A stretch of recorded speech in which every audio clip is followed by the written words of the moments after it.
Hello friends, I am Sid I am Bishwade and you're welcome to Extreme Football Mania. তো আজকে আমরা কিছু অল্প কটা ট্রান্সফার সম্বন্ধে বিষয়ে আপডেট দেবো। তো শুরুতেই আমরা চলে আসি মুম্বাই সিটি এফসি নিকোলাস ক্যারালিস সম্বন্ধে। সে কিনা একটা ভালো প্রফেশনাল ফুটবলার। সে এখন মুম্বাই সিটি এফসিতে অফিসিয়ালি সাইন করে নিল। এর সাথে উড়িষ্যা এফসির নাম করা তোমরা বলতে পারো আইএসএল এর top assist playmaker Hugo মোমো সে অফিসিয়ালি উড়িষ্যা এফসিতে সাইনিং করে নিল। এবার চলে আসি আজকে সিএফএল এ অর্থাৎ ক্যালকাটা ফুটবল লিগে শতবর্ষের ঐতিহ্যশালী ডার্বি।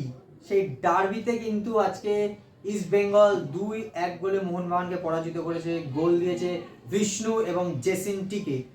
আর এই ডার্বি অফিসিয়ালি প্রথম খেলা হয়েছিল 1925 সালে 8ই আগস্ট, যেই ডার্বিতে কিনা ইস্ট বেঙ্গলই কিন্তু 1-0 গোলে মোহনবাগান হারিয়েছিল। অর্থাৎ প্রথম ডার্বি জয় দিয়েও শুরু করেছিল ইস্ট বেঙ্গল এবং শতবর্ষের ডার্বিতে এসেও কিন্তু জয় দিয়েই ম্যাচটিকে শেষ করলো ইস্ট বেঙ্গল। অর্থাৎ মানে একটা বলা যায় এই 100 বছরের যে ঐতিহ্য, এই যে মোহনবাগান ইস্ট বেঙ্গল 100 বছর, দুটো ক্লাব, বাংলার দুটো ক্লাব, বাংলা তথা ভারতবর্ষের দুটো বড় ক্লাব, এরা কিন্তু নিজেদের লেগাসি চালিয়ে যাচ্ছে, এখনো কন্টিনিউ করছে এবং ভবিষ্যতেও কন্টিনিউ করবে। আর এই ঘটি বাংলার এই লড়াই কিন্তু এটা আজীবন থাকবে। এদের যে প্রতিদ্বন্দ্বিতা, এটা কিন্তু প্রতিটা বাঙালি কিন্তু এনজয় করে। এবার চলে আসি ট্রান্সফার মার্কেটে একটা অত্যন্ত গুরুত্বপূর্ণ খবর নিয়ে। সেটা হচ্ছে যে তোমরা সবাই জানো যে ট্রান্সফার মার্কেটে এখন আনোয়ার আলীকে নিয়ে একটা শোরগোল পড়ে গেছে। তো ব্যাপারটা হচ্ছে যে অনেক মিডিয়া, অনেকে ইউটিউবার, অনেক আছে যারা বলছে যে মোহনবাগানেই থাকছে আনোয়ার আলী। আবার অনেকে আছে যারা বলছে, যে অনেক ইউটিউবার আছে যারা বলছে যে ইস্ট বেঙ্গলে সাইন হয়ে গেছে এবং আনোয়ার আলী ইস্ট বেঙ্গলেই খেলবে।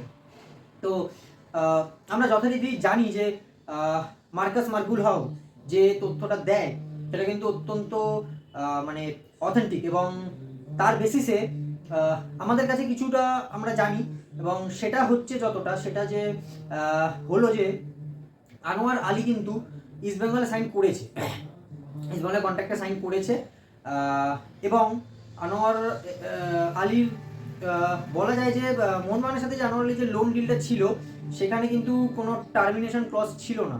অর্থাৎ আনোয়ার আলী মেল করে আইএফএফ এবং পিএসসি কমিটিকে জানায় যে সে সম্পূর্ণ ব্যাপারটা জানায় এবং জানায় যে তার সাথে যে কন্ট্রাক্টটা ছিল মোহনবাগান, সেখানে কোনো টার্মিনেশন ডিল ছিল না, এটা ইমেল করে দেয়।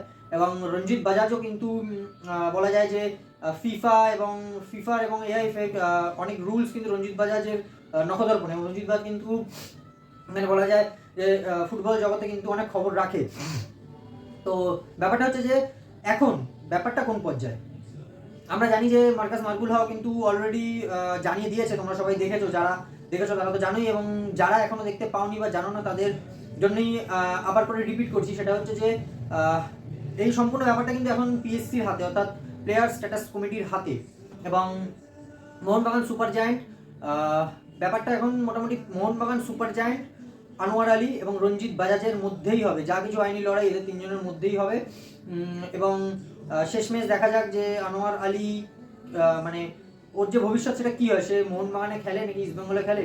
এবং ব্যাপারটা হচ্ছে যে আরেকটা যেটা জানানোর বিষয় সেটা হচ্ছে যে আনোয়ার আলী খেললেও কি মানে কিছু ব্যান খাবে। হ্যাঁ, বলা যায় যে আনোয়ার আলী হয়তো কিছু ফাইন মানে কিছু জরিমানা করতে হবে পিএসসি কে বা এআইএফএফকে, কিন্তু আনোয়ার আলীকে কিন্তু ব্যান করবে না। কারণ কি তোমরা সবাই জানো যে আনোয়ার আলী এই মুহূর্তে ভারতবর্ষের একটা অন্যতম প্রধান ডিফেন্ডার। তো সেই জন্য এআইএফএফ চাইবে না যে তাকে ব্যান দিয়ে এবং ইন্টারন্যাশনাল যে ম্যাচগুলো সেখানে তাকে যদি হাতছাড়া হয়ে যায় বা তাকে না পায়, সেটা এআইএফএফ অবশ্যই চাইবে না। এবং সেই জন্য প্লেয়ার্স কমিটির ওপরই পুরোটা ডিসাইড করছে। এবং বলা যায় যে এই ডিলে কিন্তু এখনো কোনো কিছু পরিষ্কার না, ঠিক আছে। আনোয়ার আলী কিন্তু এখনো মোহনবাগান যদি আইনি পথে যায়, এবং মোহনবাগান অবশ্যই আইনি পথে যাবে, এবং তারা কিভাবে কি পদক্ষেপ নেয় এটা তো আইনি লড়াই সম্পূর্ণ, এটা এখনই বলা কিছু সম্ভব না। তোমরা মোটামুটি এখনো 10 থেকে 15 দিন টাইমটা লাগবে তোমরা এটা পুরো তোমাদের কাছে এটা পুরো ক্লিয়ার হতে এবং সবার কাছে ক্লিয়ার হতে।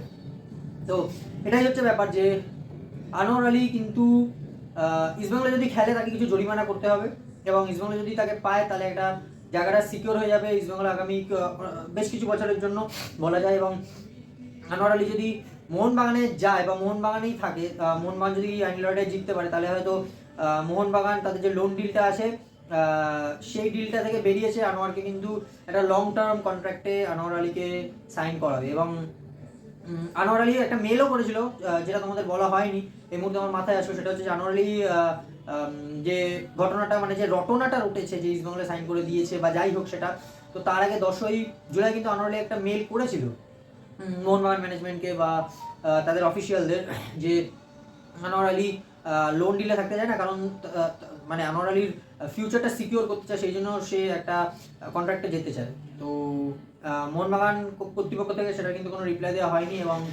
পরবর্তীকালে রঞ্জিত বাজাজ আসরে নামে এবং তোমরা জানোই যে কি ঘটেছে, যে অনেক জায়গায় বলা হচ্ছে যে ইস্টবেঙ্গলে সাইন করে দিয়েছে 5 বছরের জন্য।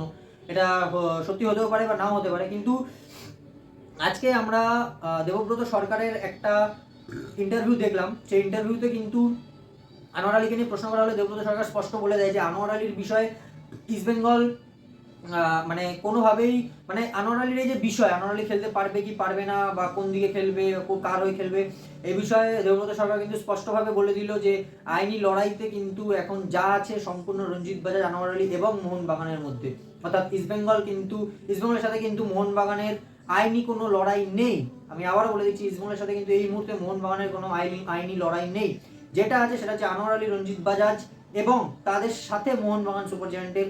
দেখা যাক এই আইনি লড়াইতে কি হয়। যদি আনোয়ার আলীর তো নিজের একটা মতামত অবশ্যই আছে, আনোয়ার আলী যে মেল করেছিল তার কোনো রিপ্লাই করা হয়নি এবং সেই জন্য আনোয়ার আলী হয়তো এখন বেরিয়ে আসতে চাইছে মোহনবাগান থেকে, এবং যদি ইস্টবেঙ্গলে সই করে দিয়ে থাকে তাহলে কিন্তু আনোয়ার আলী ইস্টবেঙ্গলেই খেলছে। এবার যদি আনোয়ার আলী যদি ইস্টবেঙ্গলে সাইন করে দিয়ে থাকে তাহলে কিন্তু বলাই যায় যে আইনি লড়াইতে যদি আনোয়ারের মতামত অনুযায়ী যদি প্লেয়ার স্ট্যাটাস কমিটি রায় দেয় তাহলে কিন্তু আনোয়ার ইস্টবেঙ্গলেই আসবে। এটা তোমরা জেনে রাখো। হয়তো কিছুদিনের জরিমানা হতে, কিছুদিনের একটা মানে সাসপেনশন হতে পারে বা ব্যান হতে পারে, তবে সেটা বেশি দিনের না এবং কিছু জরিমানা হতে পারে এবং সেটা কিন্তু ইস্টবেঙ্গল ক্লাব কর্তৃপক্ষই সেটা নেবে দায়টা। এবার চলে আসি বিশ্ব ফুটবলের কিছু খবরে। সেটা হচ্ছে তোমরা জানো যে আগামী রোববার অর্থাৎ আগামীকাল ইউরো রাত্রি 12:30 থেকে ইউরো ফাইনাল এবং ঠিক ভোরবেলাতে আছে কোপা ফাইনাল। তো এই ইউরো এবং কোপা ফাইনালের জাস্ট কিছু একটা প্রেডিকশন দেবো, একটা ম্যাচের ফাইনাল, একটা ম্যাচের প্রেডিকশন দেবো। এবং তোমরা কিন্তু জানো যে আমরা মোটামুটি ইউরোর যে প্রেডিকশনগুলো দিয়েছিলাম সবকটা মিলেছে এবং কোপার শুধু একটা প্রেডিকশন মেলেনি, সেটা হচ্ছে আমরা উরুগুয়ে কলম্বিয়া ম্যাচটায় আমরা বলেছিলাম যে উরুগুয়ে জিতবে, কিন্তু সেটা কলম্বিয়া জিতে গেছে। তো আমাদের কিন্তু সবকটা প্রেডিকশন ঠিকঠাক হয়েছে। আর তোমরা তোমাদের মতামত কিন্তু জানাচ্ছ না, তোমাদের মতামত জানাও, তোমাদের কি প্রেডিকশন জানাও কমেন্টে অবশ্যই। এবং দেখা যাক কি হয় ফাইনালে, আমাদের প্রেডিকশন মিলে কিনা। তো এবার আমরা ডিসাইড করেছি যে আমি আমার নিজের মতামত রাখবো ফাইনালে কি জিতবে, আর সিদ্ধা কি রাখবে নিজেদের মতামত। তো দেখা যাক কি হয়। তো শুরুতেই আমরা চলে যাই কালকের ফাইনাল, মেগা ফাইনাল, সেটা হচ্ছে স্পেন ভার্সেস ইংল্যান্ড। সো সেটা জানো, তোমরা সবাই জানো যে ফাইনালটা হবে। তো আমার নিজের মতামত, তো আমি চাই যে স্পেন এই ম্যাচটা জিতুক এবং ইউরো কাপ শিরোপাটা জয় করুক। এবার সিদ্ধার্থদা কি বলবে?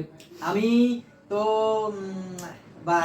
ব্যাপারটা হচ্ছে যে মানে আমরা যেহেতু দুজনে আলাদা আলাদা প্রেডিকশনটা করছি, কিন্তু আমরা কিন্তু এতদিন একসাথে প্রেডিকশনটা করেছি, মানে একই মত ছিল, কিন্তু হঠাৎ করে ফাইনালে এসে প্রেডিকশনটা আমাদের চেঞ্জ হয়ে গেছে, আমার মতামতটা চেঞ্জ হয়ে গেছে। তো আমার প্রেডিকশন কিন্তু ইউরোতে অবশ্যই ইংল্যান্ড। তো এবার চলেছে কোপা আমেরিকার বিষয়। তো তোমরা সবাই জানো উরুগুয়েকে পরাজিত করে কলম্বিয়া 1-1 নিলে চ্যাম্পিয়নে দৌড়ে এগিয়ে এসেছে ফাইনালে। So Argentina versus Colombia. So এই তোমার মতামতটা খারাপও লাগতে পারে অনেক আর্জেন্টিনা ফ্যানদের কাছে, যে আমি নিজের মতামতটা রাখছি সেটা হচ্ছে কলম্বিয়া। আমি চাই একটা আন্ডারডগ টিম কলম্বিয়া এই কোপা আমেরিকার চ্যাম্পিয়ন হোক। সো এবার আমি জানি না কি বলবো সিদ্ধার্থদা। আমি কোপা আমেরিকার ফাইনালে যদি বলা যায় আমিও বিশ্বদেবের সাথে একই মত। আমিও চাই না, মানে অ্যাকচুয়ালি চাই বলতে দেখো, মানে আর্জেন্টিনা কিন্তু ধারে ধারে অনেক শক্তিশালী টিম, মেসি আছে, একাই একটা ম্যাচ মানে ঘুরিয়ে দেওয়ার ক্ষমতা, একাই একটা ম্যাচ শেষ করে দিতে পারে। মেসি হচ্ছে এমন একটা প্লেয়ার। কিন্তু ব্যাপারটা হচ্ছে যে কলম্বিয়া একটা আন্ডাররেটেড টিম, একটা ছোট টিম। আমিও চাই যে কলম্বিয়া একটা শিরোপা পাক এবং আমি প্রেডিক্ট করছি কলম্বিয়াকেই। সো এই ছিল আমাদের ভিডিও। তোমাদের ভিডিওটা ভালো লাগে থেকে একটা like, comment, share and subscribe please তোমরা করে দাও। এবং তোমাদের ভিডিওটা আমাদের প্রেডিকশনের মতামত তোমরাও জানাও যে কি হবে স্কোর প্রেডিকশন, কমেন্ট বক্সে নিশ্চয়ই জানাও। সো আরও নতুনত্ব ভিডিও আসবে, ট্রান্সফার সম্বন্ধে ভিডিও আসবে। তো তোমরা দেখতে থাকো এবং সঙ্গে থাকো। ততক্ষণের জন্য আমরা দুজন টাটা।